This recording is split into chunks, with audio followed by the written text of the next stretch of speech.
Mas por que isso? Um capítulo inteiro, ainda tem várias outras sessões em Tessalonicenses. Irmãos, entenda que a ressurreição é um evento essencial para que o arrebatamento e o nosso encontro com Cristo, para recebermos a nossa herança, seja possível. Se não ocorrer esse evento, não pode haver arrebatamento, muito menos você e eu poderemos receber a nossa herança, que é Cristo. Nós vamos ver isso a seguir agora, certo?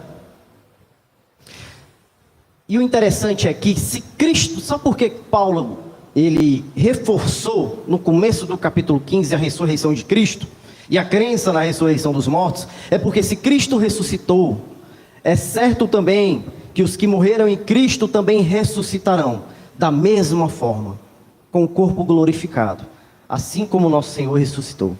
Vamos ver isso a seguir, né?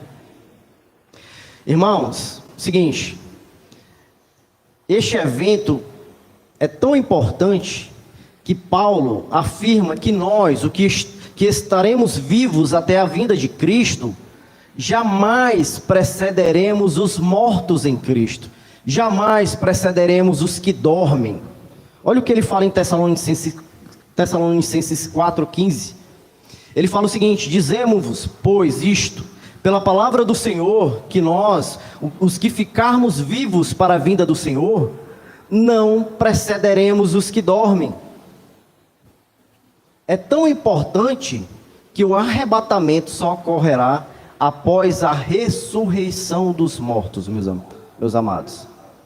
Entenda que estes dois eventos estão diretamente ligados e irão acontecer um após o outro. Esses dois eventos, ressurreição de mortos e arrebatamento, eles não podem ser desmembrados, certo? Nós vamos ver isso a seguir. E estes eventos, irmãos, irão acontecer um após o outro em um grande e singular acontecimento. Que acontecimento é esse? Que liga todos os outros acontecimentos. A Bíblia descreve como a volta de Cristo, ou segundo advento. Ainda em 1 Tessalonicenses 4, 16 e 17, ele fala o seguinte. Paulo fala o seguinte: porque o mesmo Senhor descerá do céu com alarido, e com voz de arcanjo, e com a trombeta de Deus, e os que morreram em Cristo ressuscitarão primeiro. Depois nós, os que ficarmos vivos, seremos arrebatados juntamente com eles nas nuvens, a encontrar o nosso Senhor nos ares, e assim estaremos para sempre com o Senhor. Irmãos, perceba a quantidade de acontecimentos descritos em apenas 2 versículos. Olha só o que ele escreve em apenas 2 versículos: descida do Senhor dos céus. Segundo, voz de arcanjo. Por que voz de arcanjo? Uma voz poderosa, anunciando a sua descida. Terceiro, toque da trombeta. Nós veremos a seguir com propriedade o que acontece no toque da trombeta. A trombeta toca anunciando a chegada do rei e o seu glorioso encontro com a igreja. Então, imediatamente após o toque da trombeta, acontece o próximo grande evento, que finalmente torna possível o nosso encontro com Cristo. Que evento é esse, irmão? A ressurreição dos mortos. E em seguida, a transformação daqueles que estiverem vivos por ocasião da vinda de Cristo. Veremos isso a seguir também, né? Em 1 Coríntios 15. Olha o que ele escreve lá no versículo 52 de 1 aos Coríntios 15. Ele fala o seguinte: no momento, no abrir e fechar de olhos, ante a última trombeta, porque a trombeta soará, e os mortos ressuscitarão incorruptíveis, e nós seremos transformados. Olha o que ele fala, certo? Amados, engraçado, uma observação aqui é que as pessoas imaginam que o arrebatamento em si é num piscar de olhos, né? A gente vê isso em filmes, não é isso? Todos nós viemos aqui de várias congregações. E lá foi nos ensinado que o arrebatamento é assim, ó. O que acontece num piscar de olhos é o arrebatamento. As roupas ficam, né? A gente vê nos filmes, né? Que as roupas ficam. Foi arrebatado, ficou a roupa, o relógio, o calçado, tudo, né? O avião cai, né? O ônibus bate porque o motorista foi arrebatado, né? Nós aprendemos dessa forma, tanto nas congregações, pelos filmes que nos foram ensinados, né? As palestras que assistimos. Mas, na verdade, meus amados irmãos, o que acontece num piscar de olhos não é o arrebatamento, mas sim a ressurreição de mortos e a transformação de corpos. O que acontece num piscar de olhos é isso. O arrebatamento não é assim. Porque o que é o arrebatamento? O arrebatamento é os cristãos serem retirados da terra para os ares, certo? Para o encontro com o Senhor nas nuvens. E os ímpios, todos os ímpios verão isso.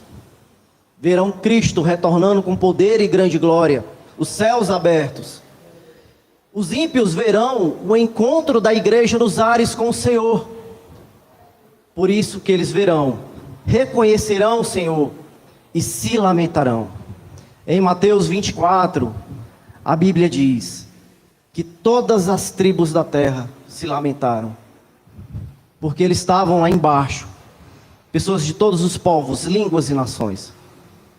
E eles viram pessoas de todos os povos, línguas e nações serem transformados diante dos seus olhos.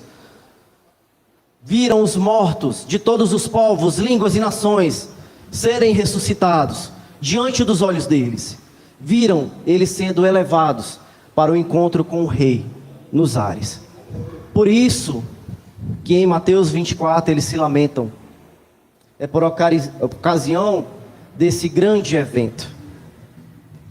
As pessoas acham, foram ensinadas que é um evento secreto, que ninguém vai ver isso. Mas eu vou dizer uma coisa, irmãos, isso não está na Bíblia. A Bíblia não ensina isso. Veremos isso a seguir.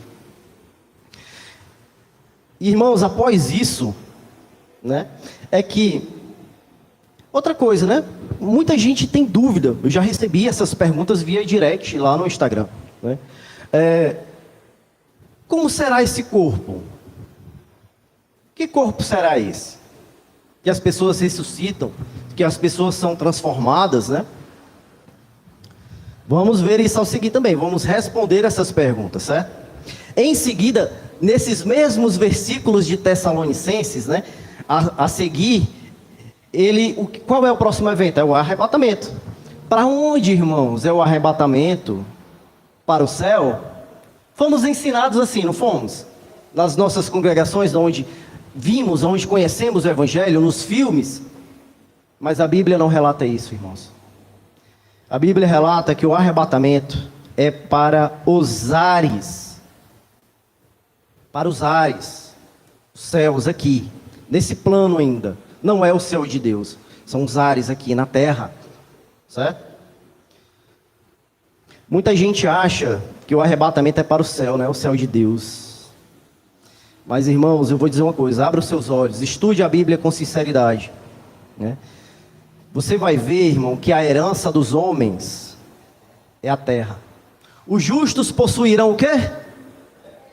A terra. A Bíblia fala isso muitas vezes.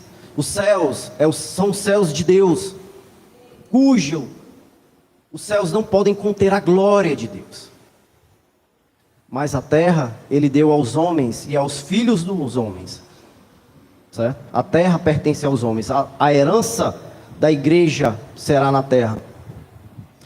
Amados, e isso nos dá uma dica de onde serão as bodas do rei e o rei do milenar. Mas isso é um assunto para outro dia, eu não vou entrar nisso agora, tá? O próximo evento, irmãos, é o quê? Que é descrito lá apenas nesses 2 versículos de Tessalonicenses. É o encontro com Cristo nos ares.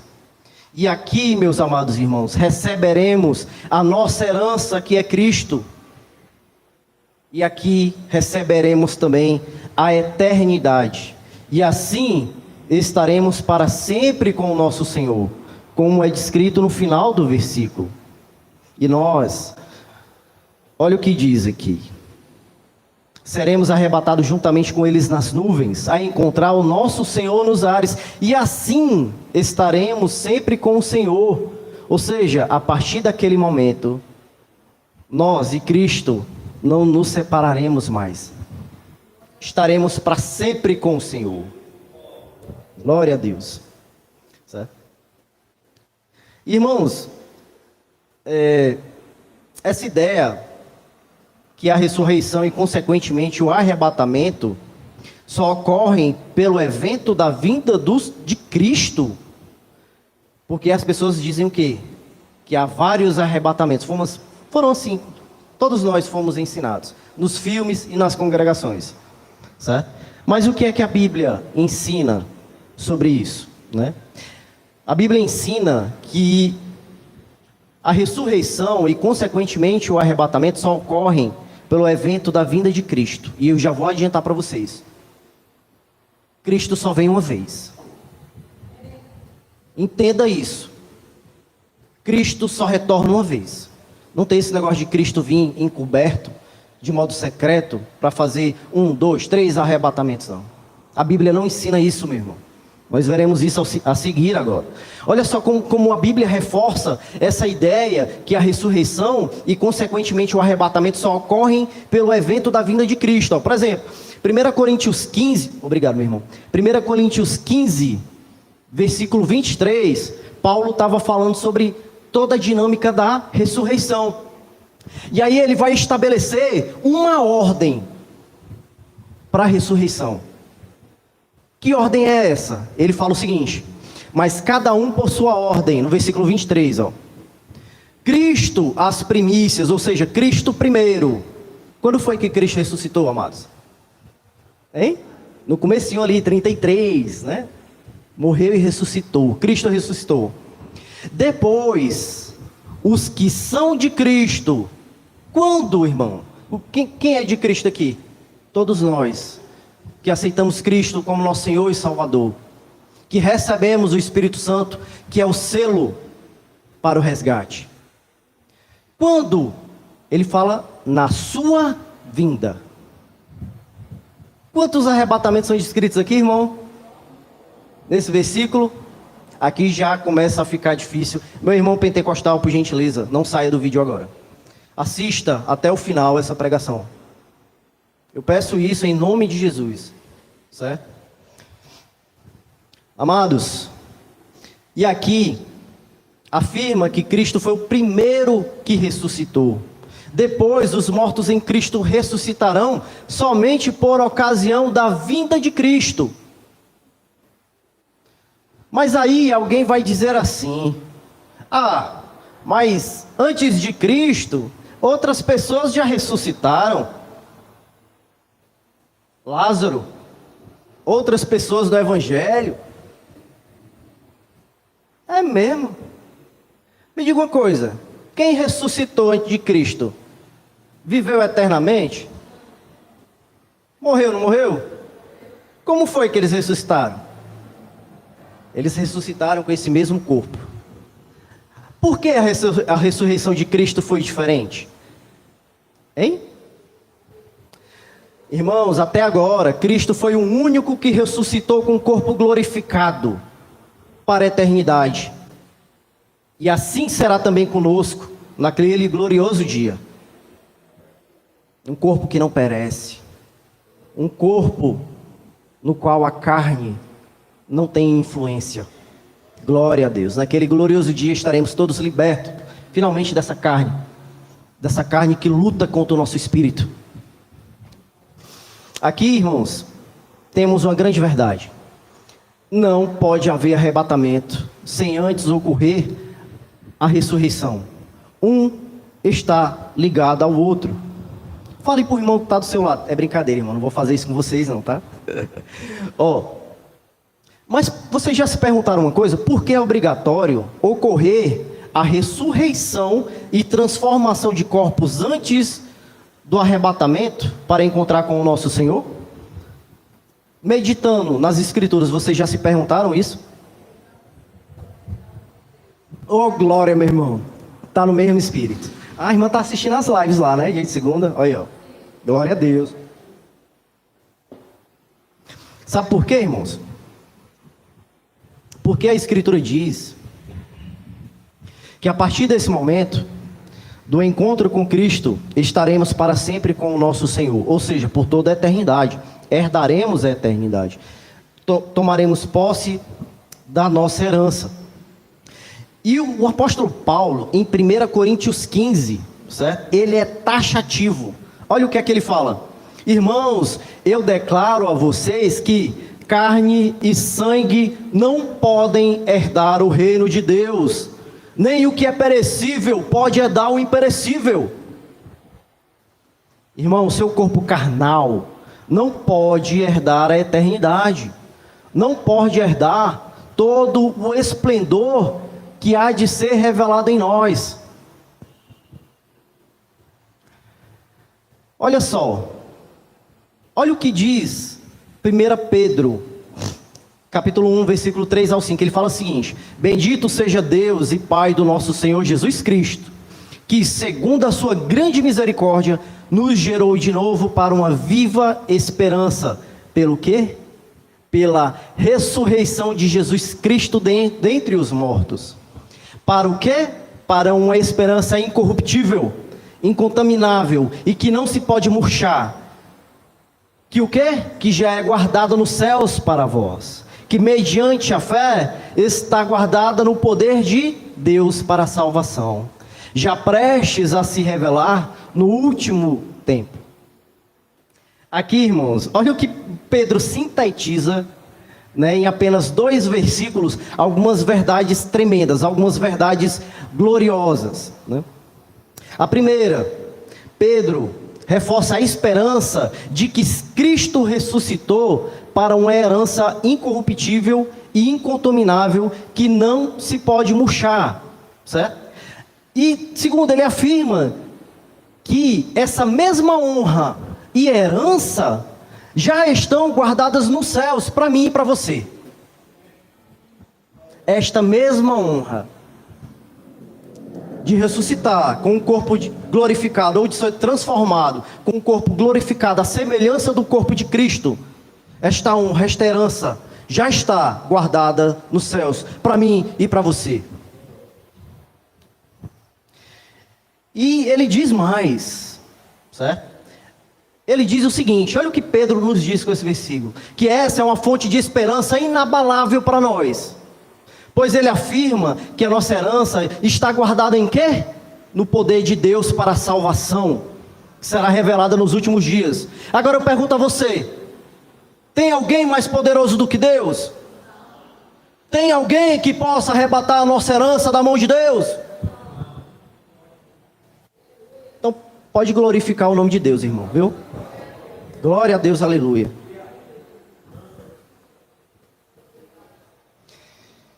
Irmãos, e agora, chama a atenção que Pedro fala, é que essa herança, que ela já está guardada lá no céu para nós, no poder de Deus, mas ela só será revelada nos últimos dias. Glória a Deus. E o seguinte, olha aí, olha o que Paulo, o Espírito Santo é maravilhoso. Não há contradição no Espírito Santo. O mesmo Espírito Santo que estava em João, está em Paulo, está em Pedro, está em nós também, nos revelando e nos conduzindo para a palavra. Olha o que Paulo escreve em Romanos 8, 19 ao 23, ele fala o seguinte: porque a ardente expectação da criatura espera a manifestação dos filhos de Deus. Porque a criação ficou sujeita à vaidade, não por sua vaidade, por sua vontade, mas por causa do que a sujeitou, na esperança de que também a mesma criatura será libertada da servidão, da corrupção, para a liberdade da glória dos filhos de Deus. Porque sabemos que toda a criação geme e está juntamente com dores de parto até agora. E não só ela, mas nós mesmos que temos as primícias do Espírito Santo, nós que somos selados com o Espírito, também gememos em nós mesmos, esperando o quê? A adoção. A saber o quê, irmão? A redenção do nosso corpo, que ocorrerá nos últimos dias. Por isso, irmão, que Paulo é taxativo. Paulo diz: carne e sangue não podem herdar o reino de Deus. Não podem herdar a eternidade. Olha o que podemos extrair aqui, que faz parte da nossa herança recebermos um novo corpo. Nós anseiamos por isso, o nosso espírito anseia por isso. Ou melhor, não só nós, né? Mas também toda a criação espera para ver a glória que há de ser revelada em nossos corpos. Irmão, vocês não fazem ideia de como será esse corpo. Eu vou dizer uma coisa: nada nesse mundo, nenhuma riqueza, nenhum bem, nenhuma vida abastada vale você perder uma herança dessa. Naquele dia, quando os ímpios verem lá em cima o encontro da igreja transformada, ressurreta com Cristo, com o nosso Salvador, os ricos e poderosos da terra irão desejar dar tudo que eles têm, todos os seus bens, para comprar um corpo daquele, para comprar uma herança daquela, para comprar uma eternidade com Cristo, tendo aquele corpo maravilhoso. Só que não é possível. O que dará você em troca da sua alma naquele dia? O que darão os ricos e poderosos em troca daquele corpo e de uma eternidade com Cristo? Nenhum dinheiro do mundo pode pagar isso, irmão.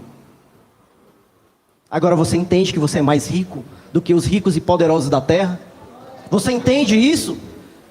Agora você entende porque não vale a pena você olhar para a vida do outro e dizer: porque fulano de tal tem isso, tem aquilo, ele vive uma vida toda errada, mas ele tem uma casa boa, ele tem uma empresa boa, ele faz o que ele quer, ele viaja para onde ele quer, mas ele não tem essa herança, meu irmão, que você tem. Ele não tem isso. Não vale a pena você viver uma vida baseado, esperando em bens terrenos, sendo que a maior herança do mundo eu e você já possuímos, que é a eternidade com Cristo, com esse corpo glorificado. Glória a Deus.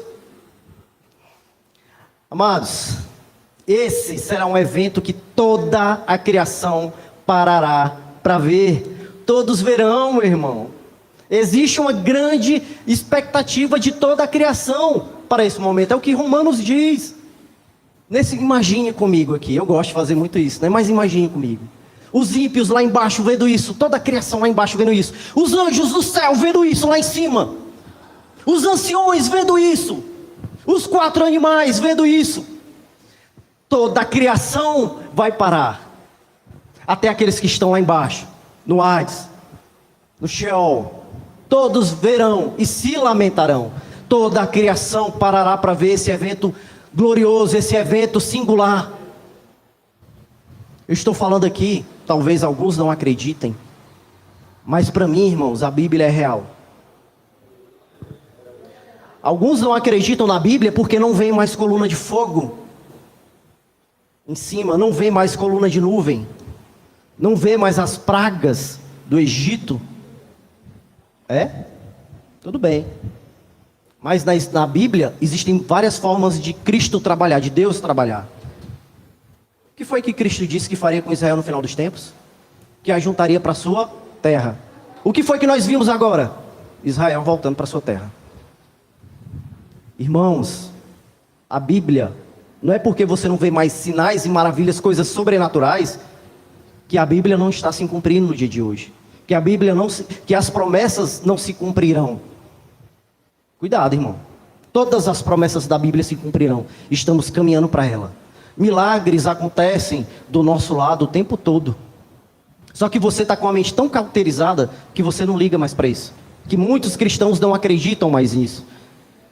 Mas eu vou dizer para vocês, para mim a Bíblia é real, e eu baseio a minha vida nisso. Espero que vocês também baseiem a sua vida nisso. Amados, porém, é necessário ocorrer essa ressurreição dos mortos e a transformação dos corpos, pois como você poderá herdar uma eternidade com Cristo, possuindo esse corpo mortal e perecível, contaminável, que adoece, que envelhece e que sofre as tentações da carne. Já parou para pensar isso? Imagina só, você do lado de Cristo, passando a eternidade aqui com Ele, governando, reinando com Ele, e sendo tentado pela sua carne. Pare para pensar, irmão. Por isso que é necessário a ressurreição dos mortos e a transformação dos corpos, certo? E aqui vamos começar a tentar responder algumas perguntas. Eu vou acelerar aqui para vocês. Nossos irmãos, irmão pentecostal, não pule o vídeo, tá? Fique aí, continue. Nossos irmãos pré-tribulacionistas, que acreditam que a igreja será arrebatada antes da tribulação, afirmam que há pelo menos 2 arrebatamentos. O primeiro, quando Cristo ascende, quando o anticristo ascende o poder, aí a igreja parcialmente é retirada da terra. E o segundo, quando Cristo volta na 7ª trombeta, que aí resgata o restante e começa a reinar, né? Praticamente todos nós aprendemos assim, né? Mas afinal, quantos arrebatamentos existem? Vamos responder isso agora pela ressurreição. Fiquem atentos. Para elucidar essa questão, basta verificarmos quantas ressurreições de mortos existem. Pois aprendemos que não pode haver o quê? Arrebatamento sem a ressurreição dos mortos. Porque nós não precederemos aqueles que dormem. Ou seja, a nossa transformação só acontecerá quando os mortos ressuscitarem. E quantas vezes os mortos vão ressuscitar antes da volta de Cristo? Hein? O problema dessa visão acaba nos textos aqui de Paulo. Olha o que Paulo escreveu em 1 Coríntios 15, 23. Ele fala o seguinte: lembra daquela ordem da ressurreição? Mas cada um por sua ordem. Primeiro Cristo, e depois os que são de Cristo na sua vinda. Quantas vindas aqui, irmão? Uma vinda. Só uma vinda de Cristo. Consequentemente, um arrebatamento. Consequentemente, uma ressurreição de mortos. Que essa palavra possa entrar no seu coração e abrir a sua mente, em nome de Jesus. E outra coisa, irmãos. Outra pergunta que eu queria ajudar a responder hoje é: quando o arrebatamento ocorrerá? Aí, para isso, se eu fizer uma pausa aqui, muitos vão dizer: olha, já vai dizer o dia nem hora. Calma, amados, pelo amor de Deus. Dia e hora ninguém sabe. Se algum dia eu falar isso aqui, vocês podem, viu? Pode me chamar de herege, por favor, tá? E não me escutem mais. Dia e hora ninguém sabe, mas nós saberemos a época. Então, será antes ou depois da tribulação? Para determinar se o arrebatamento acontece antes ou depois da grande tribulação, é muito simples.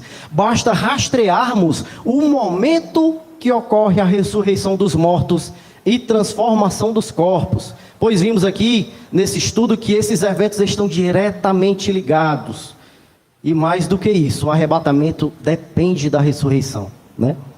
E olha o que Paulo escreve em 1 Coríntios 15, 51 e 53. Ele fala o seguinte: aqui, irmãos, eu vos digo um mistério.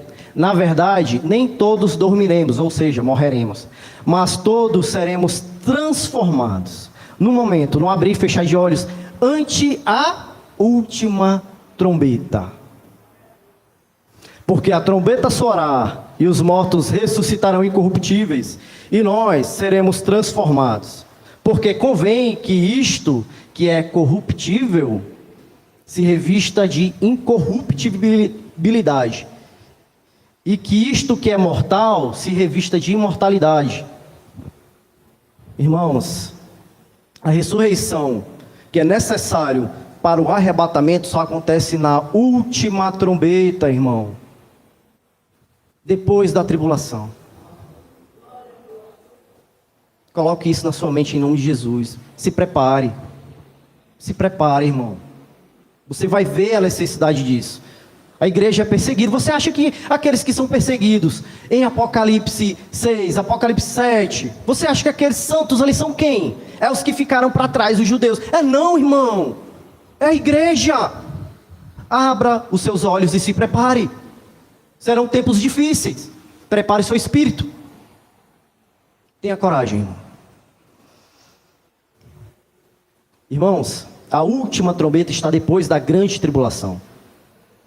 E a expectativa pelos últimos dias da última trombeta é muita. Pois, olha o que é descrito em Apocalipse 10, versículos 5 e 7. Então, o anjo que eu tinha visto em pé sobre o mar e sobre a terra levantou a mão direita para o céu e jurou por aquele que vive para todo o sempre, que criou os céus e tudo o que neles há, a terra e tudo que neles há, e o mar e tudo que neles há, dizendo: não haverá mais demora, mas nos dias em que o sétimo anjo estiver para tocar a trombeta, vai cumprir-se o mistério de Deus, como ele anunciou a seus servos e aos profetas. Irmãos, mas será que na passagem que descreve a última trombeta a gente vai encontrar alguma prova da chegada de Cristo e da retirada da igreja da terra para os ares? Será que se a gente fizer essa leitura a gente vai encontrar essas provas? Vamos lá. A última trombeta descreve o domínio de Cristo sobre esse mundo e ela está localizada lá em Apocalipse 11. Olha o que ele fala no versículo 15, ele diz o seguinte: o sétimo anjo tocou a sua trombeta e houve fortes vozes nos céus, que diziam: o reino do mundo se tornou do nosso Senhor e do seu Cristo, e ele reinará para todo sempre. Ele chegou. É a sétima trombeta, irmãos, ele chegou. É a nossa esperança chegou junto com ele. A nossa redenção chegou junto com ele. Certo? Aqui é narrado, agora nessa outra sessão, o momento em que ele começa a reinar. No versículo 17 ele fala o seguinte, dizendo: graças te damos, Senhor Deus Todo-Poderoso, que és e que eras, porque assumiste o teu grande poder e começaste a reinar. Versículo 17. É exatamente agora, nesse exato momento, é chegada a hora da igreja ser retirada da terra. Sabe por quê, irmãos? Porque ele diz o seguinte, né? As nações se iraram e chegou a tua ira. A ira não é para a igreja. É no momento que Cristo vem que é chegada a ira da igreja. Porque Deus não nos designou para a ira, mas para a aquisição da salvação por nosso Senhor Jesus Cristo. Está lá, 1 Tessalonicenses 5:9. Mas o que é a ira? É o dia do Senhor, um dia de vingança de Deus sobre as nações ímpias. Essa ira é consumada nas 7 taças de Deus. Lembra? Quem acompanha lá nossas lives sabe, Apocalipse 15:1. Vi no céu outro sinal, grande e maravilhoso, 7 anjos com as 7 últimas pragas, pois nelas se completa a ira de Deus. Estou terminando, irmãos. E no momento em que os anjos foram derramar essas taças, lá em Apocalipse, adivinha o que foi que João viu? Onde foi que João viu a igreja? Vi algo semelhante a um mar de vidro, misturado com fogo, e em pé, junto ao mar, os que tinham vencido a besta, e a sua imagem, e o número do seu nome, e eles seguravam as harpas que lhes haviam sido dadas por Deus. Os ímpios verão, os santos, junto ao mar de vidro, elevados da terra, com o corpo ressurreto, transformados, esperando para encontrar com o rei. E eis que cedo venho, e o meu galardão está comigo para dar a cada um segundo a sua obra. É no momento que ele vem, que ele vai dar a cada um segundo tem feito. Para os ímpios é a ira, certo? Está lá escrito em Apocalipse, né? 22:12. Mas olha o galardão que ele tem para a igreja. Ele fala o seguinte em Apocalipse 11:18, né? Narrando novamente: chegou o tempo de julgares os mortos e de recompensares os teus servos. Ou seja, no mesmo versículo que ele fala da ira, que chegou a ira para os ímpios, é o mesmo versículo que ele fala assim: chegou o tempo de julgares os mortos e de recompensares os teus servos, os profetas e os teus santos, e os que temem o teu nome, tanto os pequenos como os grandes, e de destruir os que destroem a terra. É aqui que ele traz a recompensa para cada um. Arrebatamento e corpo glorificado para a igreja. E a ira, as taças da ira para os ímpios. É nesse momento. É por isso que a igreja só é tirada na 7ª trombeta, na chegada de Cristo. Irmãos, o seguinte: Jesus disse que daria a cada um segundo as suas obras quando ele viesse. Só que o seguinte, por que eu trouxe, certo, essa mensagem hoje? Porque quando a gente lê Apocalipse, certo? Jesus apela para a nossa paciência, em pelo menos 2 vezes em Apocalipse, para suportarmos todas as perseguições e tribulações, injúrias desses últimos dias. Só que qual é o problema? A maioria de nós foi ensinada que nós não passaríamos por isso, porque é uma verdade mais doce. É ou não é mais doce? Eu queria que fosse assim. Eu queria que fosse assim de verdade, mas não é. E é por isso que Jesus, se você for lá para Mateus 24, Jesus dá aquele sermão escatológico, falando de todos os sinais, um por um, até culminar na sua vinda. Aí no final, ele fala uma parábola, que é a palavra dos 2 servos, do servo bom e do servo mau. E ele fala o seguinte: quem é, pois, o servo fiel e sensato, a quem o seu senhor encarrega dos demais servos e da sua casa para lhes dar o alimento no tempo devido? Feliz o servo que o seu senhor encontrar, fazendo assim quando ele voltar.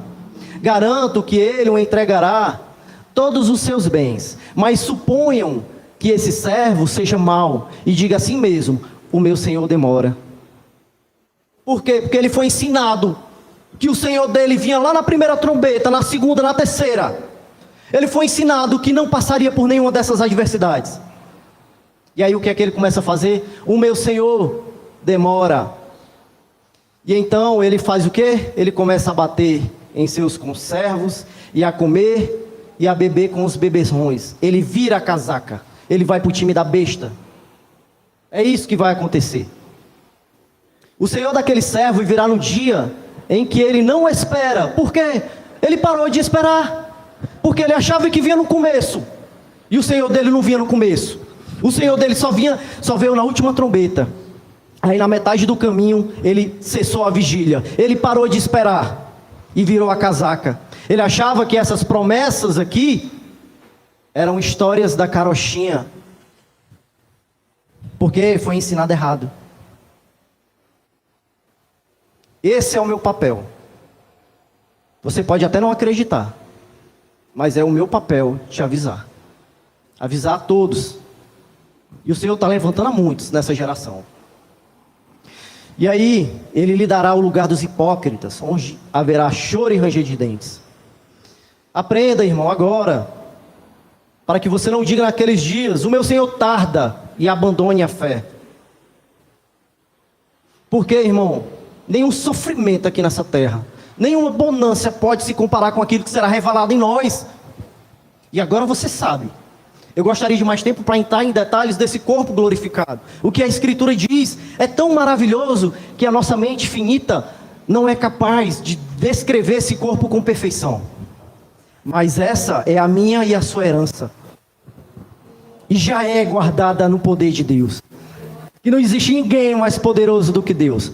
Então não importa o que fizerem com o nosso corpo de carne aqui nessa terra. Não importa. Não importa a adversidade que você está passando com esse seu corpo de carne. Você é o quê? Cadeirante? Você é surdo, mudo? Você é cego? Não importa.